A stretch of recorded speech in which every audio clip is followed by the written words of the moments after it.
আসসালামু আলাইকুম সুপ্রিয় দর্শক মণ্ডলী, দেশ ও প্রবাস থেকে যারা আমার এই ভিডিওর সাথে যুক্ত আছেন, তো সবাইকে আন্তরিক শুভেচ্ছা ও অভিনন্দন। তো বন্ধুরা, আপনারা দেখতে পাচ্ছেন যে একটি মসজিদ দেখা যাইতেছে। তো এই মসজিদটি অনেক সুন্দর ও সুদর্শন, এক কথা অসাধারণ একটি মসজিদ।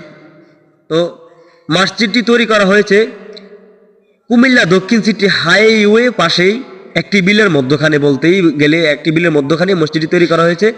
কিন্তু দুঃখের কথা হচ্ছে যে এই মসজিদটির আশেপাশে নেই কোনো বসতঘর, নেই কোনো বাড়িঘর, নেই কোনো দোকানপাট। তো বন্ধুরা, এই মসজিদটি এরকম একটি ফাঁকা জায়গায় কেন তৈরি করা হয়েছে, আসলে এই তথ্যটি আমার এখনও অজানা। এরকম একটি সুন্দর সুদর্শন মসজিদটি তৈরি করেছে, কিন্তু ফাঁকা জায়গা, নেই কোনো মুসল্লি, নেই কোনো মানুষ, এক কথায় যে চোখ জোড়ানো মসজিদ।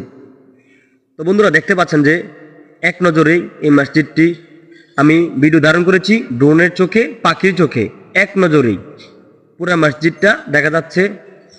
তো বন্ধুরা, যে এই ভিডিওটি যদি আপনাদের